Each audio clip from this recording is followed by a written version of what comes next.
experiment. Where is he? He escaped.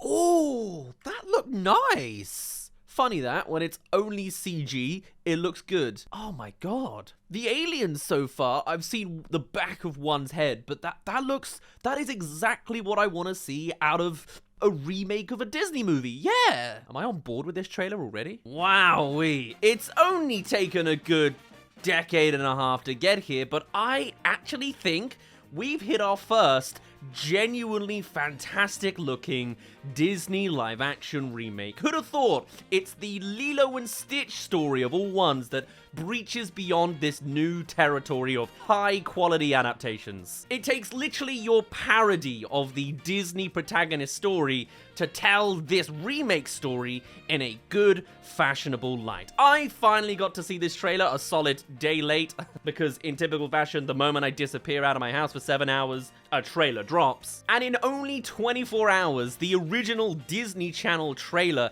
has 5.5 million views. This is clearly making numbers because this looks pretty solid in every single direction. He's trying to find the police. That looks great. That looks so good. It looked like you could do it way more cinematic and dynamically. Visually, everything is CGI. It's all sci-fi fantasy.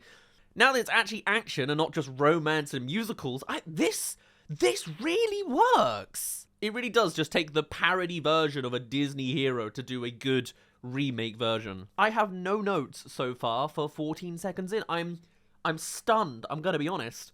I adore this opening. I mean, when you think of the classic live-action remake pitfalls, what are the things you think of? For a start, sometimes the CGI is stunted in the ability to express compared to animation of the 2D nature that is, you know, in a lot of forms, the more superior version of storytelling for a lot of people. This is where you'd have your connections to the Lion King remake, where the live-action lions were so hyper-realistic that they can't physically emote with themselves. In the format of Stitch here, he is so expressive and alien and weird that seeing him in his CGI form is practically just the same as him in 2D with some 3D realistic fur. It's solid animation work, as well as the fact that Stitch is actually the protagonist in CG in an otherwise live-action world. So many of these other live-action remakes is a live-action princess, and then the rest of the world is live action with some CGI for some fantasy set pieces. If anything, this is the first real example of a CGI live action remake incorporating properly the CGI the other way around. For everything else in the world to be live action except your protagonist, I don't know, it just works far better in a way that's not hyper-realistic lions and not a famous celebrity actress with a tail. A shooting star! Yeah, there it is. Now it looks like a Disney live-action remake, but I am being harsh. To be fair, they've done like 8 and none of them were good. Best friend. You know what? No, it's nice. It's not a celebrity casting. Probably because nobody hires below the age of 22 anyway these days. But that's kind of refreshing, actually, honestly, thinking about it. Like, it's not Emma Watson or Will Smith, like, just being chucked in there. It's original casting that clearly looks the part, is the right age, and sounds the part as well, if my ears aren't fooling me. The only downside is Lilo is so young that you're not going to find a great actress out of it, and a Macaulay Culkin type apparently only appears every 30 years. And I mean, celebrity casting as well is oftentimes a notable problem in these live-action remakes that don't appear here. Stitch is played by the same person who played Stitch 30 years ago, the director of the original. And Lilo isn't some celebrity casting either, she's just actually Lilo, found in the real world somehow. They're the right age, they're the right face, they're the right voice. This character sounds exactly like Lilo as well. The only fault I can find, at least in this sense, and I feel absolutely evil for mentioning it, but I can't help but notice it in the live action shots. With Lilo's actress being so young, obviously the performance isn't there fully. And to be fair, the original voice actress of Lilo was also 12 at the time of the movie coming out, but I think there's definitely something to be said with voice acting that allows a performance to sound a lot better and effective because the animation can do the rest of the expression work, whereas in live action, when you hire an actual 12-year-old, then obviously you're gonna have a bit more of a notable pitfall there. Actually, when looking into it a bit more, Maya Kealoha, the actual actress of this movie, is not 12. She's 8. She was born in 2016, 14 years after the original movie. We're all old. And maybe that as well, then, is a more notable thing. No. Control him. You gotta get your classic animated character in a car scene, but this time there's 2 humans, and one of them can't stop shutting their mouth in separate shots, but fine, cool. Actually, it's kind of nice. They don't sit still in the chair. That's like different from all the other ones. It's not Yogi Bear, you know? Though, to be fair, the actual character of Lilo is meant to be 6 turning 7, so 8's, I guess, a compromise there. Either way, I can't help but notice, at least in a lot of the live action shots with her, some of the performance isn't there. There's not much you can do on the age front there. But hey, who cares anyway? Stitch is the main front and center of the show, and they are nailing it. Add on the fact you've got the classic original soundtrack in a lot of places, the pop culture moments. Elvis Presley, of course, is still center stage in pushing the narrative and the soundtrack, and that really brings us back to the vibes. This feels like a childhood movie coming back in a fresh form, because it exactly is, but it has the exact perfect vibe, you know? So many Disney live-action remakes are so corporate and grey and, you know, over-polished so that they don't stand out. But with the Stitch story, it really pops in a way that feels way more fun than any other live-action remake we've seen before. I mean, definitely. The biggest highlight, one of the biggest, there's a lot of highlights in this trailer actually, but one of the big ones for me has to be the segments of the intro sequence. That is just full CGI in every direction. The set is CGI, Stitch is CGI, and all the aliens are CGI, and they look incredible. It's weird that I keep saying I want the CGI parts of a live-action remake, because that suggests I want The Lion King, but that's hyper-realistic. I want cartoony CGI 3D animation, you know? This has potential. Can't wait to see how they ruin it when they go to the human world, right? Like, are we setting up for failure here? Like, what are we doing? That bit looks so incredible, and it also works thematically that that's the alien world that's all CGI and 3D, and adapting that into live action actually surprisingly works on a meta front as well as a narrative front. Plus, it seems very clear that this is not just the beat for beat the same as the original story. There is room for some original little jokes mostly that I'm seeing in here.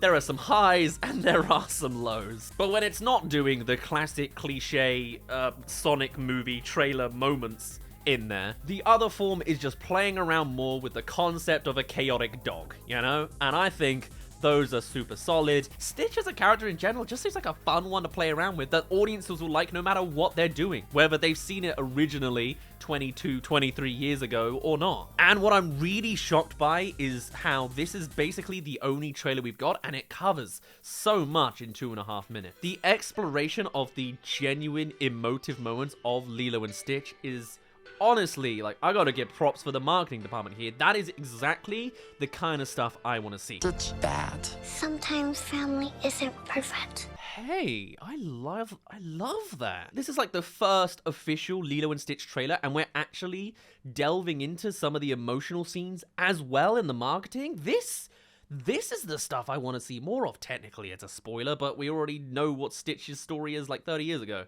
I adore that because as well, yeah, such a symbolic part of Stitch's character is the chaotic nature and then the actual emotive directions they take him as he learns to calm down and come into a family.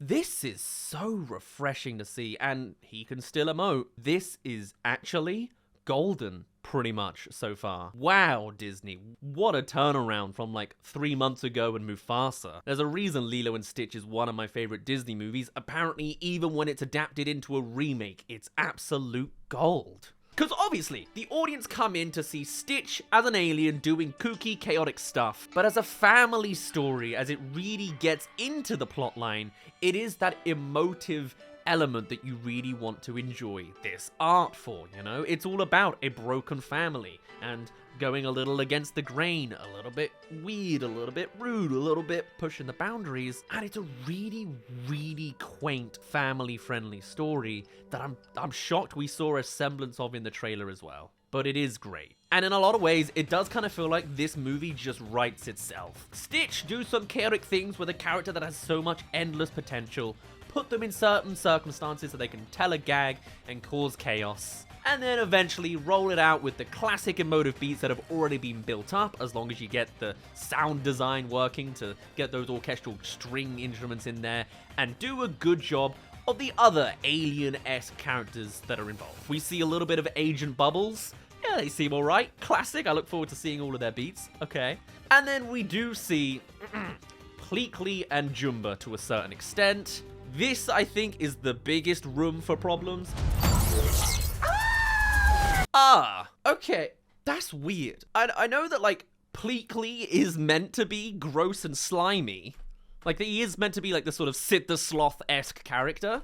Why does he look horrible exclusively here? I wonder if he was in the sci-fi intro sequence, would he look more normal, like in context to the aliens? Because I don't know if I love or I hate him, because he looks horrible, but he's also meant to.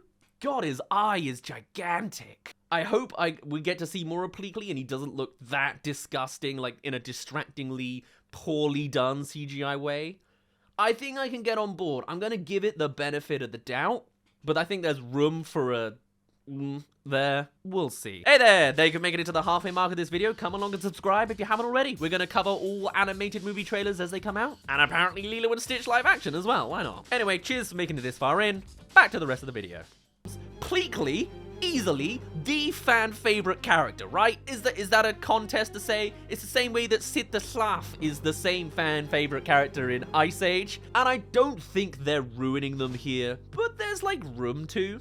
I hope that them having a human casted character in this movie trailer as their first impression does not mean that's gonna be the normal. If they really double down and we don't see their alien designs because they want to do a live action cast instead, absolutely not. Dead and ruined. I don't think that's what they're doing there, though. We do see Pleakley in CGI, and even he looks a little odd. And he's meant to, right? He is meant to be this slimy, ugly, what a fun character to be the punching bag of the world kind of person. And maybe in the context of the CGI intro sequence, they would look faintly normal. I hope that's not too invasive, because it could be, you know? Stitch looks so good in the live action setting, it fits, and it's visually pleasing. Pleakley does not, and I hope that's not too distracting. He's gigantic, super tall, the eyeball is way too big, and then Jumba as well, in animation. He is gigantic in comparison to super stick figure here, and the fact we don't see them in the trailer makes me concerned, because maybe they will, just to make them fit into the house, turn them into humans all the time. That is the biggest potential problem, if not the other little layer that could be a little bit disappointing, which is in the original 2002 movie, Pleakley regularly took on their disguises, taking on female forms. It was kind of meant to be like the butt of a joke, but also I think was done pretty respectfully, as like, this is what they do, don't judge them too harshly, it's just a bit of fun, right? Here, the actor from the one shot we see of him is extra smiley and flirting with a guy like in the original, but they are also a male skin, which on one hand I can get why they didn't do a man dressed in female clothes, that will especially get people up in arms, but it could have also been equally as fun to play around with if they took on a full female actress for that disguise, because it is a sci-fi disguise. And then you could still have the moment of like, oh, why'd you choose that skin? But it's not so much a man dressing up as a woman, they're still an alien, you know? And I feel like you could have some fun with it in a way that's, you know, not overly extra safe in the current ways that modern 2025 Disney does. I don't know, we need to see a little bit more of it to really find out where they're going with it and whether that's a hill to really die on. As long as Pleakley still sounds and acts like Pleakley, I'm, you know, pretty happy in most places. But overall, this trailer is absolutely the best example of how to nail a first impression of a live action remake trailer we've ever seen. yeah, Stitch surprisingly fits in the world. And you know what? I think that's very thematic, because he is literally another alien that's completely not of this world. So for him to be actually integrating into our live action world feels more right than anything we've seen before. And he's certainly expressive this time. He's not a rigid lion. I think it really does go to show that, I guess it comes from the qualities of the original story, that Stitch is actually malleable enough to work in live action. I don't absolutely hate anything that I've seen yet. What? How is Disney bringing out the worst live action movie and the best live action movie at the same time? How does that possibly happen? The tone is exactly on point, the visuals are amazing, the original scenes are nice and refreshing, and it really does just look like a 2D story jumping out of the page and done with pretty good success and care. I am genuinely excited and expecting good results out of a Disney live-action remake during the same year as Disney's Snow White remake is coming out. What is this timeline, man? When I came into first seeing this trailer, I wanted to be cynical, and there are some tiny nitpicky points I can bring up, sure. What the hell? Okay, well there's a genuine negative point there. I don't remember that being in the original. That's like the line that dates this movie the most. Why on earth would Disney take a note out of the original Minecraft movies book, you know? This is the part where something weird's happening, but the audience can't tell that until you say this is weird. But overall, I think this is on it. And we need more CGI protagonist, expressive characters for these remakes to really work. We just need to return back to animation, it sounds like. Because to me, the real biggest flaws are maybe some of the background changes to not kick a bee's nest, and a little bit of the acting because of the casting to make it faithful to the age. But hey, at least it's not a celebrity casting chucked in the middle. It's the least corporate looking remake we've ever seen. And for that, I've got to give it props. Oh, and it's Ice Cream Man. Oh, this is going to be such like a fan servicey film, man. It just is a feel-good one, you know? Like, I recognize that. Good fun times. He has hair this time. Good for him. I like that. I'm not going to see Jumba? Alright, I guess we don't have to. That's fine. This, I mean, Stitch is such like a feel-good, smile-on-your-face kind of movie. So it makes sense that the remake will have that same vibe, and it certainly got it in the soundtrack. It sounds correct. The CGI is good. The beginning is amazing. Yeah, I think it's taken bloody well ages, but I think Disney finally have made a pretty damn good looking live action. There might be some flaws and they might show their head soon, but for now, I'm on board with this. I wasn't initially even intending to make a video on a live action remake of Lilo and Stitch, because it's live action, I don't want to touch it. That's not quite what my channel does. But in this example, it feels more than ever like a functional blend, a love letter of both, making something live action because the masses and the executive demand it, whilst still showcasing enough in animation, but an upgraded, realistic tone of animation that I think really, really works. Or maybe I would say that because I'm all about animation, but this is the best example we've ever seen, and maybe the best we ever see. I'd been concerned about Stitch's presentation for a while because we've seen only Stitch in the lead up to this point. Even when they were doing a homage to Stitch invading other Disney movies, they didn't show anything of the humans other than the hands, and they didn't put him in the world of the original cartoons or the live action ones. It just felt a little bit too bubbled off and isolated, and that's still a problem, a blip in marketing. But this is a real height, one of the best trailers we've seen this year. I am super excited now, more than I ever was before, and not even ironically, for seeing the Lilo and Stitch live action remake come May 23rd. Wow, what a massive turnaround from Disney. Honestly, it completely threw me off. If not for the fact I didn't know this trailer existed until 7 hours late, and then I went to bed. For now though, I'd best finally end it off there. There's that hint of cynicism still trying to reach in there, but honestly, I don't think it's gonna last that long. For now, my name's been Daz. Thank you very much for reaching the end of this video. Do please tell me your thoughts on the live action remake of Lilo and Stitch. I assume it's pretty solid. Tell me everything and more, and I shall see you all in a little bit. Bye!